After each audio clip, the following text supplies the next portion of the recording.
Et du coup, on va passer à Ben qui va nous expliquer pourquoi il aime bien Tomb Raider, pourquoi ça a changé Tomb Raider. Ouais. Et puis, bah, je t'en prie, à toi. Hein. Alors moi je veux surtout vous parler donc du coup de l'histoire de la licence. Et est-ce que la semaine dernière en fait est sortie une version remasterisée des premiers Tomb Raider, le 1, le 2 et le 3. Donc c'est plutôt d'actualité pour revenir sur cette licence qui était quand même culte à la fin des années 90 et vraiment un peu parti en désuétude. Alors, il continue à sortir des jeux mais c'est pas l'énorme succès que c'était à l'époque quoi. Et je m'appuie sur donc ce livre écrit par Alexandre Sorel qui est très intéressant, qui développe tout. Donc déjà pour Tomb Raider 1, alors faut différencier l'éditeur. Tu dis tombe ou tombe? Tomb Raider. Ok. Tomb Raider. Tomb Raider. L'éditeur des développeurs, parce que bon, c'est les deux travaillent séparément. Et le plus intéressant, c'est les développeurs, parce que c'est eux qui ont créé le personnage et la licence. Et donc, ce studio développeur, il s'appelle Core Design. Il a été créé en 1988 en Angleterre. Et ce qui faisait des jeux 2D, il faut savoir qu'à l'époque, il n'y a pas beaucoup de 3D. Et ce qui va tout changer, c'est que en 1994, il y a, lors du premier salon de l'E3, il y a l'un des fondateurs de Core Design qui voit l'un des premiers jeux en 3D qui s'appelle Virtual Fighter. Donc, qu'est-ce qu'il fait en voyant ce jeu ? C'est juste des petits bonhommes en 3D qui se battent dans une arène. En fait, qu'est-ce qu'il fait ? Il va revenir dans son studio, il va dire ok, le futur du jeu vidéo, c'est la 3D. Faut savoir qu'à l'époque, c'est pas forcément évident de se dire ça. Oui. Donc en fait, il rassemble son équipe et il dit il faut que vous me trouviez des idées. Et c'est là où il y a un petit jeune qu'il avait recruté quelques mois avant, qui s'appelle Toby Gard, qui lui dit quitte à basculer sur la 3D, autant faire un personnage qui va explorer la 3D. On peut faire un jeu d'exploration, utiliser la 3D pour déplacer un personnage dedans. Ce qui est assez novateur pour l'époque. Et ça tombe bien parce que le directeur, il rêvait de faire un jeu Indiana Jones et le petit jeune aussi. Donc il dit ok, vas-y, va dans cette vibe un peu aventure, tout ça. Donc il le fait plancher sur l'idée, ce petit jeune qui s'appelle Toby Gard. C'est celui dans la photo qu'on avait précédemment. Alors on raconte qu'il était un peu timide, il avait un petit peu du mal socialement. C'est celui qui a les bras croisés sur la photo comme Sur ça. la photo qu'on voyait justement. Voilà, mais c'est vraiment lui le créateur de Tomb Raider et Lara Croft. Okay. Donc au début, il commence à plancher, faire des croquis du personnage. Il y passe plusieurs. C'est celui qui a les bras croisés là. Et vraiment pas très à l'aise quoi. Au début, il fait plein de dessins, ça avance pas beaucoup parce qu'il arrive que à des pâles copies d'Indiana Jones, ça marche pas. Et il y a un directeur artistique du studio qui passe, qui dit quitte à faire toujours la même chose, essaye d'en faire une fille. Et en fait, c'est là le début de Laura Cruz à l'époque, elle s'appelle pas Lara Croft. Oh de Dieu. Donc en fait, il choisit s'inspirer des traits de sa sœur au niveau du visage et il en fait une militaire hispanique. Donc, vous allez voir qu'après ça va changer.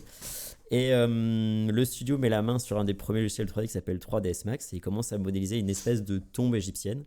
Et finalement, en faisant des réunions d'équipe, en se baladant juste avec la caméra dans cet environnement en 3D, tout le monde se dit que c'est incroyable finalement cette nouvelle dimension. Et donc le directeur se dit ok, vous avez le feu vert pour lancer le développement de ce jeu qui s'appelle Tomb Raider. Donc dans un second temps, Toby Gard il se lance dans la modélisation de Lara Croft. Donc en utilisant des polygones. Donc à l'époque, vraiment, ils bricolent avec ce qu'ils ont quoi. Et fun fact, si elle est peu habillée dans les jeux, c'est parce qu'en fait ça rendait pas bien avec des vêtements. Oui. Les polygones en fait forcément. ils s'entrechoquaient quand ils essayaient d'animer le personnage. La décision elle te dit elle aura un short et les bras nus. Donc voilà, c'est ils s'entrechoquaient. Ouais. En fait tu voyais les polygones rentrer les uns dans les autres quand ça bougeait, c'était moins beau que des bras fins quoi. Ensuite, donc ils ont commencé à faire des animations, ça rendait bien, ils l'animaient à la main. Le problème, c'est que pour mettre le personnage en 3D dans l'environnement 3D, c'était trop lourd, ils n'y arrivaient pas. Jusqu'à ce qu'il y ait un gars du studio qui s'appelle, pardon, que j'écorche pas son nom, Gavin Rumley, qui dit si les environnements en 3D sont trop lourds, ce qu'on va faire, c'est qu'on va faire un damier. Un éditeur de map et en fait chaque case peut être montée et descendue pour faire des murs, des escaliers et chaque case peut être un élément déclencheur pour un piège, pour un objet, pour le départ d'un ennemi ou des choses comme ça et ça marche tout de suite, c'est incroyable en fait. En quelques semaines ils arrivent à inclure cet éditeur de niveau qui prend très peu de ressources et ça leur permet de faire des niveaux très vastes et infinis et donc on peut enfin dans un jeu explorer un environnement en 3D. Et Lara Croft utilise les blocs pour sauter, pour se déplacer dans cet environnement. C'est quand même une mécanique assez nouvelle pour l'époque et surtout pour un studio qui faisait de la 2D avant. Et mais finalement, c'est une mécanique qu'on retrouve dans beaucoup de jeux vidéo aujourd'hui. Donc c'est vraiment quelque chose de très important. Ça a été créé par ce studio qui va malheureusement mal finir. Voilà. Donc, qu'est-ce qui se passe? Ils arrivent à finir une démo pour l'E3 et c'est un succès de fou parce que le charme prend immédiatement. Entre-temps, il y a Laura Cruz qui s'est transformée en Lara Croft parce qu'ils ont embauché une scénariste qui a écrit l'histoire donc d'une archéologue britannique qui parcourt le monde pour découvrir divers artefacts. En parallèle? Bah oui, en Ok. parallèle, ça a évolué. Le scénario, je ne vais pas rentrer dans le détail de tous les scénarios de Tomb Raider, ce serait trop long. Mais globalement, c'est toujours la même idée. Elle part à travers le monde pour ramener des artefacts et à la fin, il y a un ennemi à combattre. Elle se fait trahir aussi. Ça arrive, c'est un petit fonction des différents scénarios. Bon. Mais à l'E3, donc c'est un énorme succès. Et en fait, les gens font la queue devant leur stand pour tester. Les journalistes sont abasourdis par ce personnage féminin. Il faut savoir qu'au début, le directeur était contre le fait d'utiliser un personnage féminin. Il avait dit, en fait, les joueurs, c'est des mecs, ils n'ont pas envie de s'identifier à un personnage féminin, donc ça va pas marcher. Et finalement, non, c'est un énorme succès et c'est cool. Et malheureusement, ça va un peu mal se passer par la suite parce que le jeu sort finalement, c'est un énorme succès. Mais il va très vite y avoir deux mauvaises nouvelles.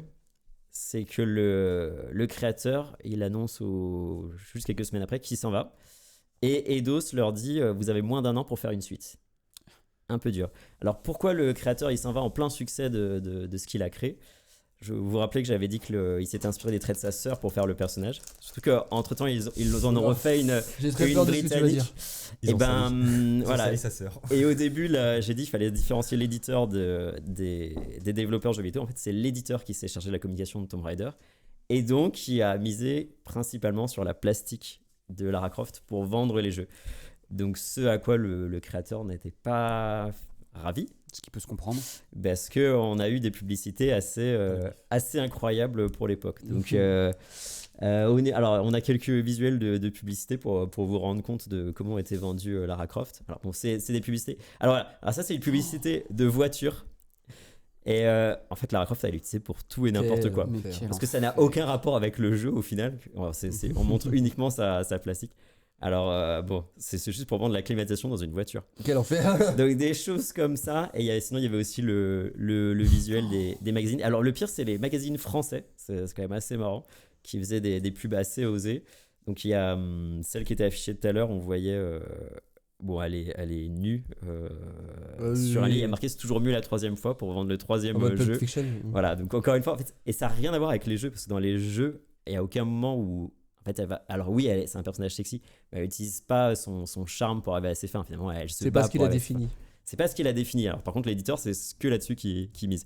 Et l'autre, bon, elle est marrante aussi. Il y a une fille qui est déguisée en Lara Croft et qui dit est-ce que tu es sûr que tu veux que je porte ça? Donc, vraiment, le jeu n'est pas vendu comme de l'exploration de tombes ou de l'archéologie. Donc, clairement, C'est vrai que misé là, là-dessus. ouais, tu Donc l'achètes. ce que tu disais, c'est l'éditeur qui n'était pas trop sûr pour le fait que ce soit un personnage féminin, c'est ça? Non, c'était le directeur du studio qui au début voulait pas. Mais alors, l'éditeur, par contre, trouvait ça super bien. Ouais, non, parce que du coup, c'est ils ont que misé là-dessus. voilà, le joueur peut pas s'identifier, mais il peut très bien se dire qu'il pourrait la baiser. Voilà, Ouais, du coup, au ils se final, sont dit, c'est peut-être ça c'est un l'arc peu ça. qu'on va exploiter en fait. Lourd. Donc en fait, ça a posé un problème au créateur, Toby Gard, parce que sa famille lui a demandé mais pourquoi pourquoi vous avez utilisé comme ça l'image de ta sœur? Donc ça la faisait mal. Donc en fait, il a été obligé de partir pour pas être dans le débat. Donc voilà. Alors ensuite, on arrive dans le problème des suites à répétition parce que en fait, Eidos leur demande de sortir un jeu quasiment tous les ans. Et alors même si c'est un super succès, l'équipe n'a pas le temps de se reposer et n'a pas le temps aussi d'améliorer le moteur de jeu. Ce qui fait que le jeu, quand il était sorti en 96, c'était quelque chose d'incroyable. On n'avait jamais vu ça avant. Mais finalement, tous les ans, ils vont sortir donc Tomb Raider 2, Tomb Raider 3 et Tomb Raider 4. Ça va être un peu la même mécanique, la même chose, à quelques changements près. Finalement, le long de toutes ces suites, les améliorations mineures, elles vont pas réussir à compenser le retard qu'ils vont prendre par rapport à la concurrence sur les sorties de jeux en 3D. Et c'est vraiment ce qui va leur poser un problème. Parce qu'au fur et à mesure des sorties des titres, les articles de journaux qui parlaient de Tomb Raider, au début c'était c'est incroyable, c'est un chef-d'œuvre, ça sort de l'ordinaire, on n'a jamais vu ça. Ah bon, en fait c'est la même chose. Ah bon, ok, ils ont ajouté des véhicules. Voilà. Oh, les polygones, ils sont un peu lissés. Ouais, alors bon, évidemment, ils améliorent le nombre de polygones, mais la dynamique reste la même et on leur reproche aussi une jouabilité qui est finalement assez difficile. Lara Croft, c'est un peu un char d'assaut, quoi. Surtout qu'à la même période, c'était les premières sorties de Call of et des Medal of Honor, qui étaient, bon, pour l'époque, même chose, des prouesses techniques, entre guillemets, mais qui, eux, évoluaient, quoi. Exactement. Et en fait, c'est là où ils perdent, ils passent vraiment pour des has-been, parce que leur Lara Croft, ça reste un char d'assaut qu'il faut tourner très méticuleusement pour la faire sauter d'une plateforme à l'autre. Alors là, sur les remakes qu'ils ont fait, là, qui sont sortis, j'ai réessayé de jouer. Quand on est habitué à la caméra moderne, c'est impossible, quoi. Ça va vraiment... Et d'ailleurs, ils ont appelé dans le jeu, si tu veux réessayer avec les contrôles originels, ils appellent ça le tank control. C'est pour dire. Donc vraiment, elle est difficile à déplacer. Mais à l'époque, il n'y avait rien d'autre. Donc c'était pas choquant. Mais aujourd'hui, avec de la fluidité, on n'est pas habitué, quoi. On se souvient, ouais. Donc bon, la popularité finit par baisser. Et Eidos continue d'imposer un jeu tous les ans. Donc qu'est-ce qui se passe ? On est en 1999. Core Design, ils se disent, qu'est-ce qu'on va faire ? On va tuer Lara Croft. Comme ça, on pourra prendre des vacances. Donc, on est dans Tomb Raider 4, donc c'est la révélation finale. Et c'est très frustrant en tant que joueur parce que le jeu est très long. Je pense, en gros, tu passes 30 heures à essayer de sortir de Lara Croft de pièges incroyables. Et tu finis enfin le jeu et tu as une cinématique où en fait, il y a un bloc de pierre qui lui tombe dessus. C'est choquant parce que mais ça fait 30 heures que j'essaye de lui éviter ça et vous la tuez dans une cinématique à cause d'un piège. Et alors là les images que vous voyez en fait, alors juste les images que tu as non alors ouais, en fait on était à Tomb Raider 4. Le problème c'est que Eidos ils le prennent très mal, ils étaient pas au courant.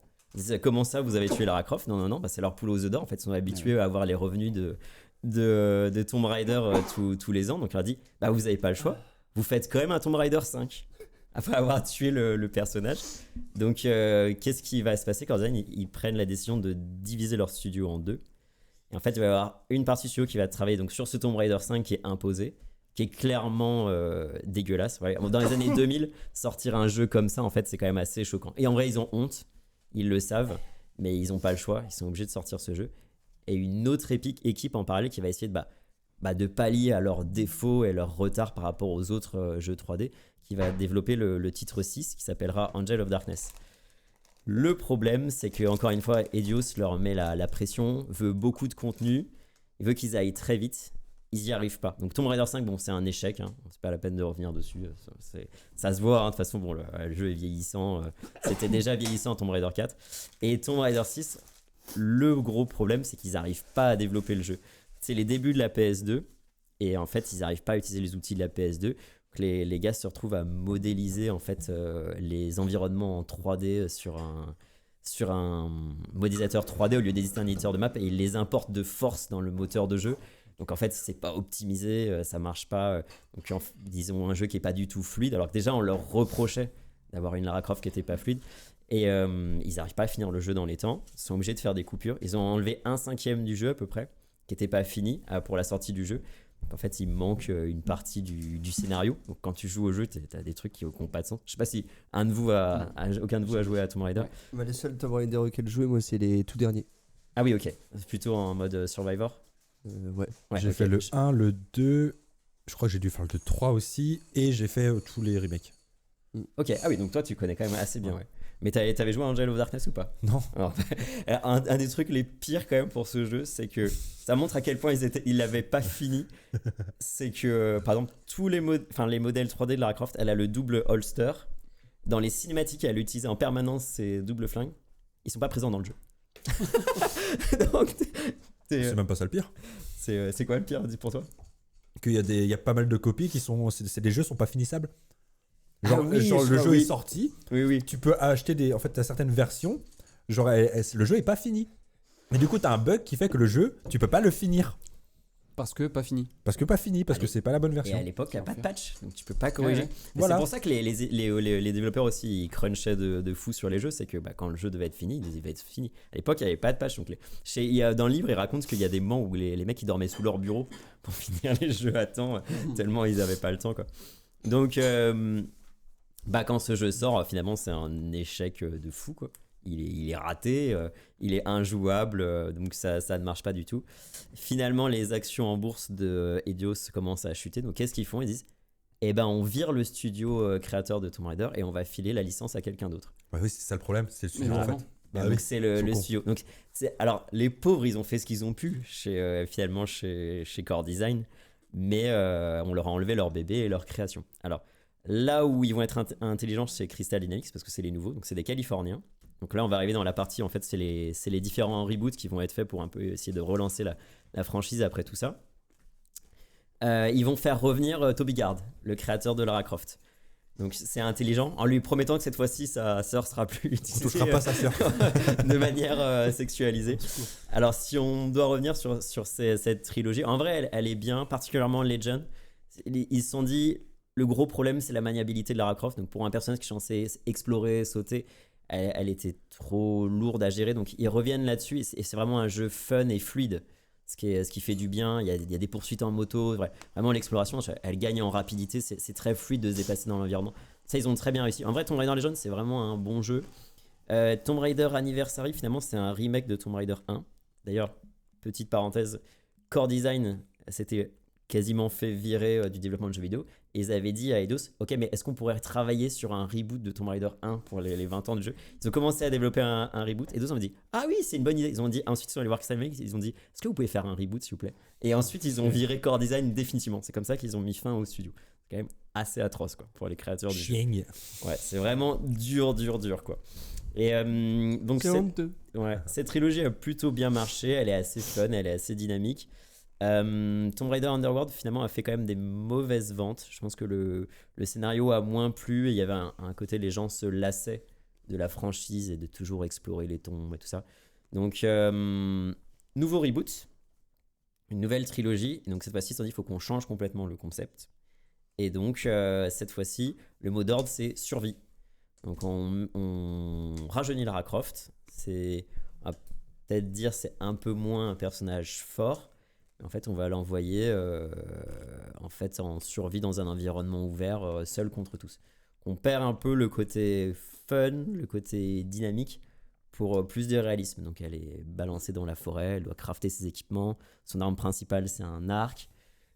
Évidemment, ça évolue, mais je caricature un peu. Mais dans les... Moi, j'ai pas aimé. Là, ils sont très sympas. Le premier sur l'île, il est vraiment... Réalisme, faut Non. en reparler ça, les passages où il y a tout qui s'écroule et que tu cours et que tu survis à des trucs improbables. Non, Évidemment, mais je t'es peux pas, pas en vous train laisser de... dire ça, monsieur. T'es pas en train de te battre contre un T-Rex avec un lance-roquette, quoi. Ah ouais, effectivement. Tu vois, si tu compares à Tomb Raider 3, c'est un peu la différence. Alors, c'est très sympa. Dans le dernier, alors je n'ai pas joué au dernier, donc il y a même un système pour se cacher dans la boue, genre pour éviter d'être vu par les animaux sauvages ou les hommes armés. Donc on perd le côté j'assume tout, j'ai 2 guns, je fonce et je défonce tout. Et c'est un peu arrivé à ma conclusion en fait. Est-ce qu'on n'a pas perdu un peu de l'essence de Tomb Raider au fur et à mesure de ces reboots? Est-ce que c'était plus fun avant? Est-ce que c'est mieux que ce soit réaliste maintenant? Et ça allait être ma conclusion. Mais justement, il y a 2 jours, il y a une rumeur qui est sortie comme quoi le prochain reboot reviendrait justement à un jeu fun d'action armé. Et que c'est pour ça qu'ils ont ressorti les remasters. C'est parce que c'est pour tâter le terrain, voir si le public Et toujours est réceptif. toujours réceptif et aime toujours l'ancienne Lara qui du coup dégommait par exemple des dinosaures à coups de lance-roquettes. Voilà. Let's go. Ouais. Après, c'est vrai que du coup, ta conclusion aussi, on va pouvoir en parler lors du débat justement. Oui, exactement. Sur les jeux solo, est-ce que c'est devenu au fur et à mesure des années? Parce que comme tu l'as dit, c'est clair que les premiers jeux étaient terribles. Typiquement les premiers Call of, les premiers Medal of Honor, les premiers Tomb Raider. Garde 2 ans pour tout à l'heure.